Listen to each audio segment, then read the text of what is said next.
विमुक्त पापा त्रिदिवम प्रयान्ति। अर्थात माघ महीने में किसी भी पवित्र जलाशय में स्नान को पवित्र माना जाता है। दुनिया के हर समाज में नदी के साथ जुड़ी हुई कोई न कोई परंपरा होती ही है। नदी तट पर अनेक सभ्यताएं भी विकसित हुई हैं। हमारी संस्कृति क्योंकि हजारों वर्ष पुरानी है, इसलिए इसका विस्तार हमारे यहाँ और ज्यादा मिलता है। भारत में कोई ऐसा दिन नहीं होगा जब देश के किसी न किसी कोने में पानी से जुड़ा उत्सव न हो। माघ के दिनों में तो लोग अपना घर, परिवार, सुख सुविधा छोड़कर पूरे महीने नदियों के किनारे कल्पवास करने जाते हैं। इस बार हरिद्वार में कुंभ भी हो रहा है। जल हमारे लिए जीवन भी है, आस्था भी है और विकास की धारा भी है। पानी एक तरह से पारस से भी ज्यादा महत्वपूर्ण है। कहा जाता है पारस के स्पर्श से लोहा सोने में परिवर्तित हो जाता है। वैसे ही पानी का स्पर्श जीवन के लिए जरूरी है, विकास के लिए जरूरी है। साथियों, माघ महीने को जल से जोड़ने का संभवतः एक और भी कारण है। इसके बाद से ही सर्दियां खत्म हो जाती हैं और गर्मियों की दस्तक होने लगती है। इसलिए पानी के संरक्षण के लिए हमें अभी से ही प्रयास शुरू कर देने चाहिए। कुछ दिनों बाद मार्च महीने में ही 22 तारीख को वर्ल्ड वाटर डे भी है। मुझे यूपी की आराध्या जी ने लिखा है कि दुनिया में करोड़ों लोग अपने जीवन का बहुत बड़ा हिस्सा पानी की कमी को पूरा करने में ही लगा देते हैं। बिन पानी सब सून, ऐसे ही नहीं कहा गया है। पानी के संकट को हल करने के लिए बहुत ही अच्छा मैसेज पश्चिम बंगाल के उत्तर दिनाजपुर से सुजीत जी ने मुझे भेजा है।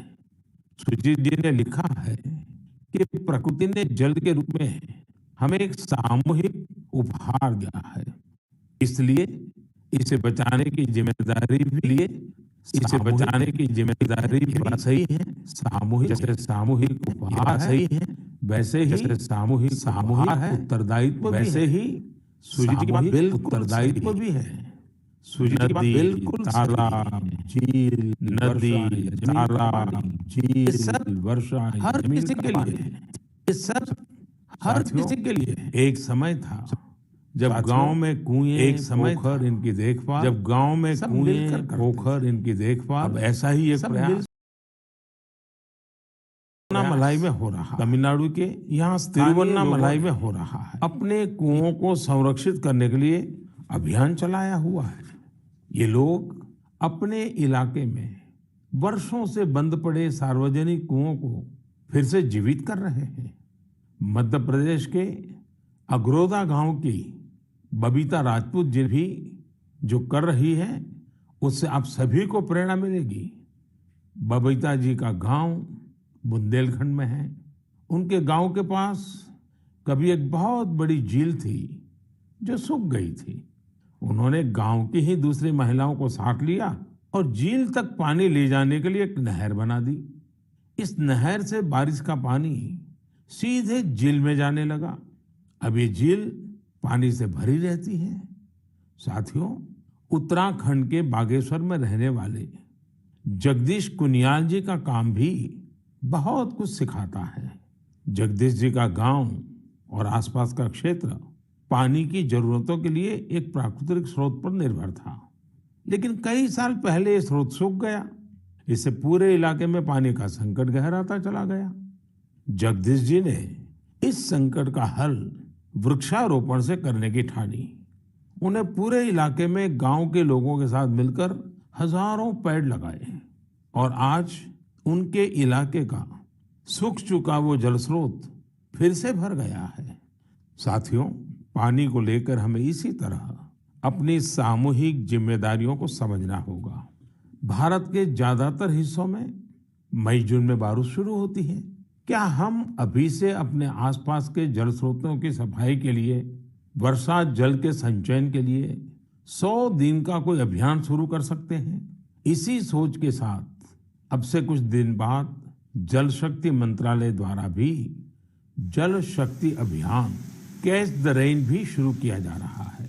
इस अभियान का मूल मंत्र है catch the rain where it falls when it falls. हम अभी से जुटेंगे, हम पहले से जो रेन वाटर हार्वेस्टिंग सिस्टम है उन्हें दुरुस्त करवा लेंगे, गांवों में, तालाबों में, पोखरों की सफाई करवा लेंगे, जल स्रोतों तक जा रहे पानी के रास्ते की रुकावटें दूर कर लेंगे, तो ज्यादा से ज्यादा वर्षा जल का संचयन कर पाएंगे। मेरे प्यारे देशवासियों, जब भी माघ महीने और इसके आध्यात्मिक सामाजिक महत्व की चर्चा होती है तो ये चर्चा एक नाम के बिना पूरी नहीं होती। ये नाम है संत रविदास जी का। माघ पूर्णिमा के दिन ही संत रविदास जी की जयंती होती है। आज भी संत रविदास जी के शब्द, उनका ज्ञान हमारा पथ प्रदर्शन करता है। उन्होंने कहा था, एकई माटी के सब भांडे, सबका एको सृजनहार। रविदास व्यापई एकई घट भीतर, सबको एकई घड़े कुम्हार। हम सभी एक ही मिट्टी के बर्तन हैं, हम सभी को एक ने ही गढ़ा है। संत रविदास जी ने समाज में व्याप्त विकृतियों पर हमेशा खुलकर अपनी बात कही। उन्होंने इन विकृतियों को समाज के सामने रखा, उसे सुधारने की राह दिखाई। और तभी तो मीरा जी ने कहा था, गुरु मिलिया रैदास, दीनी ज्ञान की घुटकी। ये मेरा सौभाग्य है कि मैं संत रविदास जी की जन्मस्थली वाराणसी से जुड़ा हुआ हूँ। संत रविदास जी के जीवन की आध्यात्मिक ऊंचाई को और उनकी ऊर्जा को मैंने उस तीर्थ स्थल में अनुभव किया है। साथियों, रविदास जी कहते थे, करम बंधन में बंद रहियो, फल की नात जियो आस। कर्म मानुष का धर्म है, सत भाखे रविदास। अर्थात हमें निरंतर अपना कर्म करते रहना चाहिए, फिर फल तो मिलेगा ही मिलेगा। यानी कर्म से सिद्धि तो होती ही होती है। हमारे युवाओं को एक और बात संत रविदास जी से जरूर सीखनी चाहिए। युवाओं को कोई भी काम करने के लिए खुद को पुराने तौर तरीकों में बांधना नहीं चाहिए। आप अपने जीवन को खुद ही तय करिए, अपने तौर तरीके भी खुद बनाइए और अपने लक्ष्य भी खुद ही तय करिए। अगर आपका विवेक, आपका आत्मविश्वास मजबूत है तो आपको दुनिया में किसी भी चीज से डरने की जरूरत नहीं है। मैं ऐसा इसलिए कहता हूं क्योंकि कई बार हमारे युवा एक चली आ रही सोच के दबाव में वो काम नहीं कर पाते जो करना वाकई उन्हें पसंद होता है। इसलिए आपको कभी भी नया सोचने, नया करने में संकोच नहीं करना चाहिए। इसी तरह संत रविदास जी ने एक और महत्वपूर्ण संदेश दिया है। ये संदेश है अपने पैरों पर खड़ा होना। हम अपने सपनों के लिए किसी दूसरे पर निर्भर रहें, ये बिल्कुल ठीक नहीं है। जो जैसा है वैसा चलता रहे। रविदास जी कभी भी इसके पक्ष में नहीं थे।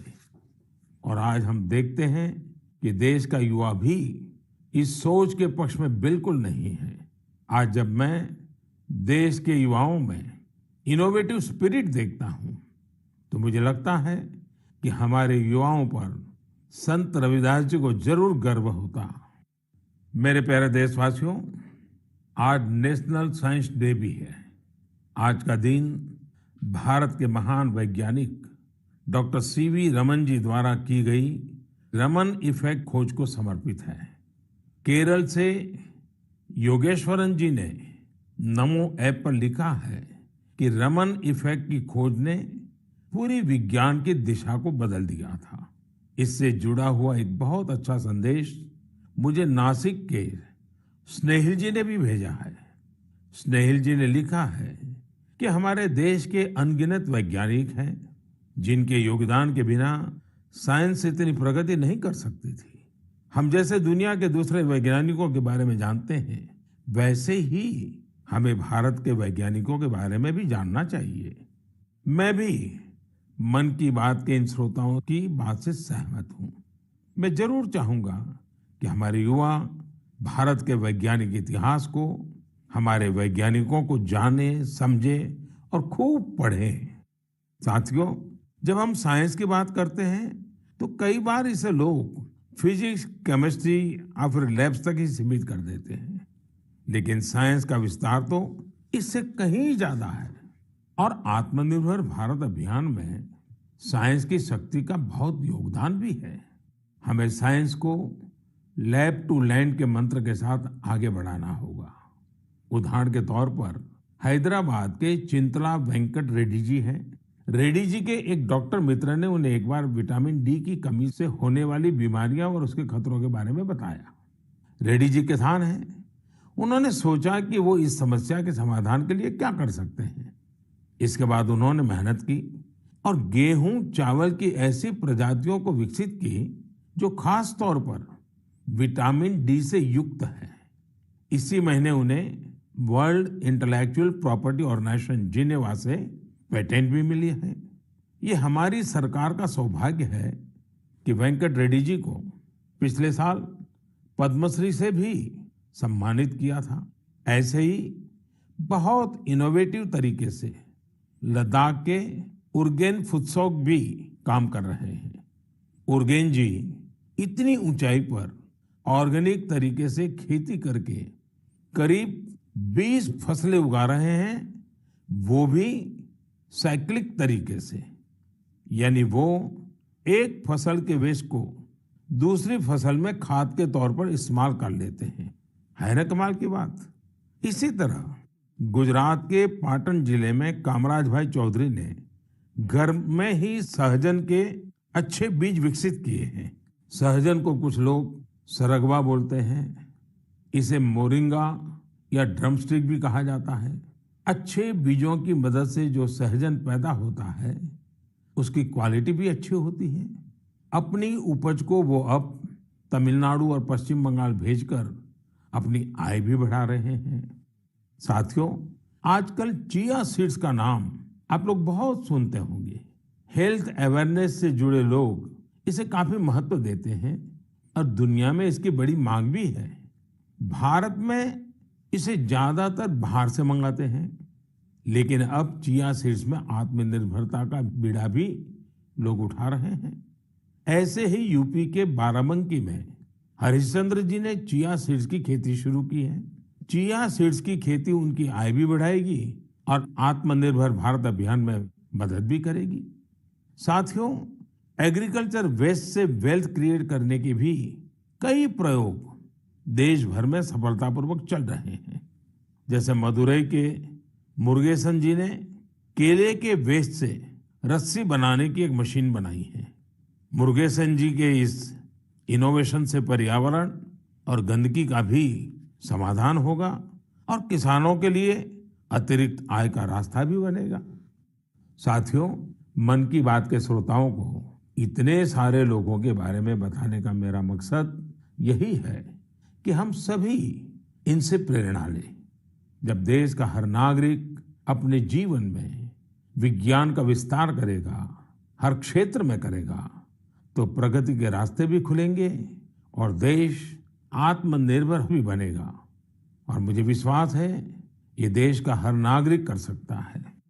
मेरे प्यारे साथियों, कोलकाता के रंजन जी ने अपने पत्र में बहुत ही दिलचस्प और बुनियादी सवाल पूछा है और साथ ही बेहतरीन तरीके से उसका जवाब भी देने की कोशिश की है। वे लिखते हैं कि जब हम आत्मनिर्भर होने की बात करते हैं तो इसका हमारे लिए क्या अर्थ होता है। इसी सवाल के जवाब में उन्होंने खुद ही आगे लिखा है कि आत्मनिर्भर भारत अभियान केवल एक गवर्नमेंट पॉलिसी नहीं है, बल्कि एक नेशनल स्पिरिट है। वो मानते हैं कि आत्मनिर्भर होने का अर्थ है कि अपनी किस्मत का फैसला खुद करना, यानी स्वयं अपने भाग्य का नियंता होना। रंजन बाबू की बात 100% सही है। उनकी बात को आगे बढ़ाते हुए मैं ये भी कहूंगा कि आत्मनिर्भरता की पहली शर्त होती है अपने देश की चीजों पर गर्व होना, अपने देश के लोगों द्वारा बनाई वस्तुओं पर गर्व होना। जब प्रत्येक देशवासी गर्व करता है, प्रत्येक देशवासी जुड़ता है, तो आत्मनिर्भर भारत सिर्फ एक आर्थिक अभियान न रहकर एक नेशनल स्पिरिट बन जाता है। जब आसमान में हम अपने देश में बने फाइटर प्लेन तेजस को कलाबाजियां खाते देखते हैं, जब भारत में बने टैंक, भारत में बनी मिसाइलें हमारा गौरव बढ़ाते हैं, जब समृद्ध देशों में हम मेट्रो ट्रेन के मेड इन इंडिया कोचेस देखते हैं, जब दर्जनों देशों तक made in India corona vaccine को पहुंचते ही देखते हैं, तो हमारा माथा और ऊंचा हो जाता है। और ऐसा ही नहीं है कि बड़ी बड़ी चीजें ही भारत को आत्मनिर्भर बनाएगी। भारत में बने कपड़े, भारत के टैलेंटेड कारीगरों द्वारा बनाया गया हैंडीक्राफ्ट का सामान, भारत के इलेक्ट्रॉनिक उपकरण, भारत के मोबाइल, हर क्षेत्र में हमें इस गौरव को बढ़ाना होगा। जब हम इसी सोच के साथ आगे बढ़ेंगे, तभी सही मायने में आत्मनिर्भर बन पाएंगे। और साथियों, मुझे खुशी है कि आत्मनिर्भर भारत का ये मंत्र देश के गांव-गांव में पहुंच रहा है। बिहार के बेतिया में यही हुआ है, जिसके बारे में मुझे मीडिया में पढ़ने को मिला।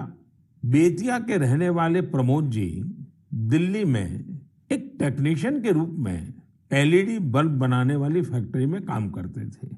उन्होंने इस फैक्ट्री में कार्य करने के दौरान पूरी प्रक्रिया को बहुत बारीकी से समझा, लेकिन कोरोना के दौरान प्रमोद जी को अपने घर वापस लौटना पड़ा। आप जानते हैं, लौटने के बाद प्रमोद जी ने क्या किया?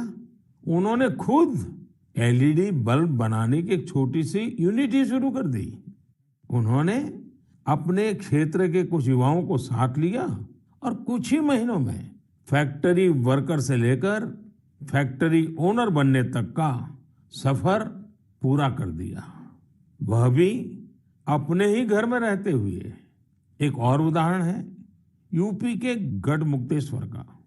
गढ़मुक्तेश्वर से श्रीमान संतोष जी ने लिखा है कि कैसे कोरोना काल में उन्होंने आपदा को अवसर में बदला। संतोष जी के पुरखे शानदार कारीगर थे, चटाई बनाने का काम करते थे। कोरोना के समय जब बाकी काम रुके, तो इन लोगों ने बड़ी ऊर्जा और उत्साह के साथ चटाई बनाना शुरू किया। जल्द ही उन्हें न केवल उत्तर प्रदेश बल्कि दूसरे राज्यों से भी चटाई के ऑर्डर मिलने शुरू हो गए। संतोष जी ने यह भी बताया है, इससे इस क्षेत्र की सैकड़ों साल पुरानी खूबसूरत कला को भी एक नई ताकत मिली है। साथियों, देश भर में ऐसे कई उदाहरण हैं जहां लोग आत्मनिर्भर भारत अभियान में इसी तरह अपना योगदान दे रहे हैं। आज यह एक भाव बन चुका है जो आम जनों के दिलों में प्रवाहित हो रहा है। मेरे प्यारे देशवासियों, मैंने नमो ऐप पर गुड़गांव निवासी मयूर की एक इंटरेस्टिंग पोस्ट देखी। वे पैशनेट बर्ड वॉचर और नेचर लवर है। मयूर जी ने लिखा है कि मैं तो हरियाणा में रहता हूं, लेकिन मैं चाहता हूं कि आप असम के लोगों और विशेष रूप से काजीरंगा के लोगों की चर्चा करें। मुझे लगा कि मयूर जी राइनोज के बारे में बात करेंगे, जिन्हें वहां का गौरव कहा जाता है। लेकिन मयूर जी ने काजीरंगा में वाटरफॉल्स की संख्या में हुई बढ़ोतरी को लेकर असम के लोगों की सराहना के लिए कहा है। मैं ढूंढ रहा था कि हम वाटरफॉल्स को साधारण शब्दों में क्या कह सकते हैं, तो एक शब्द मिला, जल पक्षी। ऐसे पक्षी जिनका बसेरा पेड़ों पर नहीं पानी पर होता है, जैसे बतख वगैरह। Kaziranga national park and tiger reserve authority कुछ समय से एनुअल वाटरफॉल सेंसस करती आ रही है। इस सेंसस से जल पक्षियों की संख्या का पता चलता है और उनके पसंदीदा हैबिटेट की जानकारी मिलती है। अभी 2-3 सप्ताह पहले ही सर्वे फिर हुआ है। आपको भी ये जानकर खुशी होगी कि इस बार जल पक्षियों की संख्या पिछले वर्ष की तुलना में करीब 175% ज्यादा आई है। इस सेंसस के दौरान काजीरंगा नेशनल पार्क में बर्ड्स की कुल 112 स्पीशीज को देखा गया है। इनमें से 58 स्पीशीज यूरोप, सेंट्रल एशिया और ईस्ट एशिया सहित दुनिया के विभिन्न हिस्सों से आए विंटर माइग्रेंट्स है। इसका सबसे महत्वपूर्ण कारण यह है कि यहाँ बेहतर वाटर कंजर्वेशन होने के साथ ह्यूमन इंटरफियरेंस बहुत कम है। वैसे कुछ मामलों में पॉजिटिव ह्यूमन इंटरफियरेंस भी बहुत महत्वपूर्ण होता है। असम के श्री जादव पायेंग को ही देख लीजिए। आप में से कुछ लोग उनके बारे में जरूर जानते होंगे। अपने कार्यों के लिए उन्हें पद्म सम्मान मिला है। श्री जादव पायेंग वो शख्स हैं जिन्होंने असम में मजुली आइलैंड में करीब 300 हेक्टेयर प्लांटेशन में अपना सक्रिय योगदान दिया है। वे वन संरक्षण के लिए काम करते रहे हैं और लोगों को प्लांटेशन एवं बायोडायवर्सिटी के कंजर्वेशन को लेकर प्रेरित करने में भी जुटे हुए हैं। साथियों, असम में हमारे मंदिर भी प्रकृति के संरक्षण में अपनी अलग ही भूमिका निभा रहे हैं। यदि आप हमारे मंदिरों को देखेंगे तो पाएंगे कि हर मंदिर के पास तालाब होता है। हजो स्थित हयाग्रीव मधेब मंदिर, सोनितपुर के नागशंकर मंदिर और गुवाहाटी में स्थित उग्रतारा टेम्पल के पास इस प्रकार के कई तालाब हैं। इनका उपयोग विलुप्त होते कछुओं की प्रजातियों को बचाने के लिए किया जा रहा है। असम में कछुओं की सबसे अधिक प्रजातियां पाई जाती हैं। मंदिरों के ये तालाब कछुओं के संरक्षण, प्रजनन और उनके बारे में प्रशिक्षण के लिए एक बेहतरीन स्थल बन सकते हैं। मेरे प्यारे देशवासियों, कुछ लोग समझते हैं कि इनोवेशन करने के लिए आपका साइंटिस्ट होना जरूरी है। कुछ सोचते हैं कि दूसरों को कुछ सिखाने के लिए आपका टीचर होना जरूरी है। इस सोच को चुनौती देने वाले व्यक्ति हमेशा सराहनीय होते हैं। अब जैसे क्या कोई किसी को सोल्जर बनने के लिए प्रशिक्षित करता है तो क्या उसको सैनिक होना जरूरी है? आप सोच रहे होंगे कि हाँ, जरूरी है। लेकिन यहाँ थोड़ा सा ट्विस्ट है। माई गॉव पर कमलकांत जी ने मीडिया की एक रिपोर्ट साझा की है जो कुछ अलग बात कहती है। ओडिशा में अराखुड़ा में एक सज्जन है नायक सर। वैसे तो इनका नाम सिलू नायक है, पर सब उन्हें नायक सर ही बुलाते हैं। दरअसल वे मैन ऑन अ मिशन है। वह उन युवाओं को मुफ्त में प्रशिक्षित करते हैं जो सेना में शामिल होना चाहते हैं। नायक सर के ऑर्गेनाइजेशन का नाम महागुरु बटालियन है। इसमें फिजिकल फिटनेस से लेकर इंटरव्यूज तक और राइटिंग से लेकर ट्रेनिंग तक इन सभी पहलुओं के बारे में बताया जाता है। आपको यह जानकर हैरानी होगी कि उन्होंने जिन लोगों को प्रशिक्षण दिया है, उन्होंने थल सेना, जल सेना, वायुसेना, सीआरपीएफ, बीएसएफ ऐसे यूनिफॉर्म फोर्सेस में अपनी जगह बनाई है। वैसे आप ये जानकर भी आश्चर्य से भर जाएंगे कि सिलू नायक जी ने खुद ओडिशा पुलिस में भर्ती होने के लिए प्रयास किया था, लेकिन वो सफल नहीं हो पाए। इसके बावजूद उन्होंने अपने प्रशिक्षण के दम पर अनेक युवाओं को राष्ट्र सेवा के योग्य बनाया है। आइए हम सब मिलकर नायक सर को शुभकामना दें कि वह हमारे देश के लिए और अधिक नायकों को तैयार करें। साथियों, कभी कभी बहुत छोटा और साधारण सा सवाल भी मन को झकझोर जाता है। ये सवाल लंबे नहीं होते हैं, बहुत सिंपल होते हैं, फिर भी वे हमें सोचने पर मजबूर कर देते हैं। कुछ दिन पहले हैदराबाद की अपर्णा रेड्डी जी ने मुझसे ऐसा ही एक सवाल पूछा। उन्होंने कहा कि आप इतने साल से पीएम है, इतने साल सीएम रहे, क्या आपको कभी लगता है कि कुछ कमी रह गई? अपर्णा जी का सवाल बहुत सहज है, लेकिन उतना ही मुश्किल भी। मैंने इस सवाल पर विचार किया और खुद से कहा, मेरी एक कमी ये रही कि मैं दुनिया की सबसे प्राचीन भाषा तमिल सीखने के लिए बहुत प्रयास नहीं कर पाया। मैं तमिल नहीं सीख पाया। यह एक ऐसी सुंदर भाषा है जो दुनिया भर में लोकप्रिय है।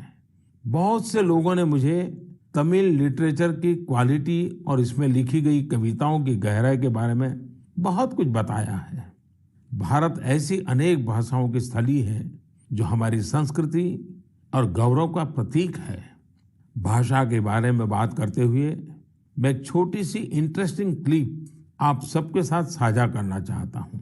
भवतां सर्वेषां हार्दं हार्दं स्वागतम् अस्ति। एकता मूर्त्याः दक्षिणतः सातपुला पर्वतमाला अस्ति। एकता मूर्त्याः वामतः विन्ध्याचल पर्वतमाला अस्ति। एकता मूर्त्याः नर्मदा नदीस्य उपरि भागे वर्तते। अहम् एकता मूर्त्याः कार्यकर्ता अस्ति। सरदार वल्लभभाई पटेलः लोह पुरुषः इति उच्यते। दरअसल अभी जो आप सुन रहे थे वो स्टैच्यू ऑफ यूनिटी पर एक गाइड संस्कृत में लोगों को सरदार पटेल की दुनिया की सबसे ऊंची प्रतिमा के बारे में बता रही है। आपको जानकर खुशी होगी कि केवड़िया में 15 से ज्यादा गाइड धारा प्रवाह संस्कृत में लोगों को गाइड करते हैं। अब मैं आपको एक और आवाज सुनवाता हूँ। कन्निकं प्रक्षेपकाय कान्हा ब्रह्मचारी कन्दुकं प्रक्षिप्तवान् तदा शान्तदा संस्कृत महाविद्यालयस्य दलनायकः अखिलेश पाण्डेयः तीव्रगत्या कण्ठफलकेन कन्दुकं ताडितं तदा आकाशमार्गेण उड्डयन् कन्दुकं सीमारेखातः बहिर्गतवतः खड्गधावनं तेषां कोशे खड्गधावनं आप भी इसे सुनकर हैरान हो गए होंगे। दरअसल ये संस्कृत में की जा रही क्रिकेट कमेंट्री है। वाराणसी में संस्कृत महाविद्यालयों के बीच एक क्रिकेट टूर्नामेंट होता है। ये महाविद्यालय है शास्त्रार्थ महाविद्यालय, स्वामी वेदांती वेद विद्यापीठ, श्री ब्रह्मवेद विद्यालय और इंटरनेशनल चंद्रमौली चैरिटेबल ट्रस्ट। इस टूर्नामेंट के मैचों के दौरान कमेंट्री संस्कृत में भी की जाती है। अभी मैंने उस कमेंट्री का एक बहुत ही छोटा सा हिस्सा आपको सुनाया। यही नहीं, इस टूर्नामेंट में खिलाड़ी और कमेंटेटर पारंपरिक परिधान में नजर आते हैं। यदि आपको एनर्जी, एक्साइटमेंट, सस्पेंस सब कुछ एक साथ चाहिए तो आपको खेलों की कमेंट्री सुननी चाहिए। टीवी आने से बहुत पहले स्पोर्ट्स कमेंट्री ही वो माध्यम थी जिसके जरिए क्रिकेट और हॉकी जैसे खेलों का रोमांच देश भर के लोग महसूस करते थे। टेनिस और फुटबॉल मैचों की कमेंट्री भी बहुत अच्छी तरह से पेश की जाती है। हमने देखा है कि जिन खेलों में कमेंट्री समृद्ध है उनका प्रचार प्रसार बहुत तेजी से होता है। हमारे यहाँ भी बहुत से भारतीय खेल हैं, लेकिन उनमें कमेंट्री कल्चर नहीं आया है और इस वजह से वो लुप्त होने की स्थिति में है। मेरे मन में एक विचार है, क्यों न अलग अलग स्पोर्ट्स और विशेषकर भारतीय खेलों की अच्छी कमेंट्री अधिक से अधिक भाषाओं में हो। हमें इसे प्रोत्साहित करने के बारे में जरूर सोचना चाहिए। मैं खेल मंत्रालय और प्राइवेट संस्थान के सहयोगियों से इस बारे में सोचने का आग्रह करूंगा। मेरे प्यारे युवा साथियों, आने वाले कुछ महीने आप सबके जीवन में विशेष महत्व रखते हैं। अधिकतर युवा साथियों के एग्जाम्स, परीक्षाएं होगी। आप सबको याद है ना, वॉरियर बनना है, वॉरियर नहीं। हंसते हुए एग्जाम देने जाना है और मुस्कुराते हुए लौटना है। किसी और से नहीं, अपने आप से ही स्पर्धा करनी है। पर्याप्त नींद भी लेनी है और टाइम मैनेजमेंट भी करना है। खेलना भी नहीं छोड़ना है, क्योंकि जो खेले वो खिले। रिवीजन और याद करने के स्मार्ट तरीके अपनाने हैं। यानी कुल मिलाकर इन एग्जाम्स में अपने बेस्ट को बाहर लाना है। आप सोच रहे होंगे यह सब होगा कैसे? हम सब मिलकर यह करने वाले हैं। हर वर्ष की तरह इस वर्ष भी हम सब करेंगे परीक्षा पे चर्चा। लेकिन मार्च में होने वाली परीक्षा पे चर्चा से पहले मेरी आप सभी एग्जाम वॉरियर से, पेरेंट्स से और टीचर से रिक्वेस्ट है कि अपने अनुभव, अपने टिप्स जरूर शेयर करें। आप MyGov पर शेयर कर सकते हैं, नरेंद्र मोदी ऐप पर शेयर कर सकते हैं। इस बार की परीक्षा पे चर्चा में युवाओं के साथ साथ पेरेंट्स और टीचर्स भी आमंत्रित है। कैसे पार्टिसिपेट करना है, कैसे प्राइज जीतने हैं, कैसे मेरे साथ डिस्कशन का अवसर पाना है, ये सारी जानकारियां आपको MyGov पर मिलेगी। अब तक 1 लाख से अधिक विद्यार्थी, करीब 40,000 पेरेंट्स और तकरीबन 10,000 टीचर भाग ले चुके हैं। आप भी आज ही पार्टिसिपेट कीजिए। इस कोरोना के समय में मैंने कुछ समय निकालकर एग्जाम वॉरियर बुक में भी कई नए मंत्र जोड़ दिए हैं। अब इसमें पेरेंट्स के लिए भी कुछ मंत्र ऐड किए गए हैं। इन मंत्रों से जुड़ी ढेर सारी interesting activities Narendra Modi app पर दी हुई है, जो आपके अंदर के एग्जाम वॉरियर को इग्नाइट करने में मदद करेगी। आप इनको जरूर ट्राई करके देखिए। सभी युवा साथियों को आने वाली परीक्षाओं के लिए बहुत बहुत शुभकामनाएं। मेरे प्यारे देशवासियों, मार्च का महीना हमारे फाइनेंशियल ईयर का आखिरी महीना भी होता है। इसलिए आप में से बहुत से लोगों के लिए काफी व्यस्तता भी रहेगी। अब जिस तरह से देश में आर्थिक गतिविधियां तेज हो रही हैं, उससे हमारे व्यापारी और उद्यमी साथियों की व्यस्तता भी बहुत बढ़ रही है। इन सारे कार्यों के बीच हमें कोरोना से सावधानी कम नहीं करनी है। आप सब स्वस्थ रहेंगे, खुश रहेंगे, कर्तव्य पथ पर डटे रहेंगे तो देश तेजी से आगे बढ़ता रहेगा। आप सभी को त्योहारों की अग्रिम शुभकामनाएं। साथ साथ कोरोना के संबंध में जो भी नियमों का पालन करना है, उसमें कोई ढिलाई नहीं आनी चाहिए। बहुत बहुत धन्यवाद।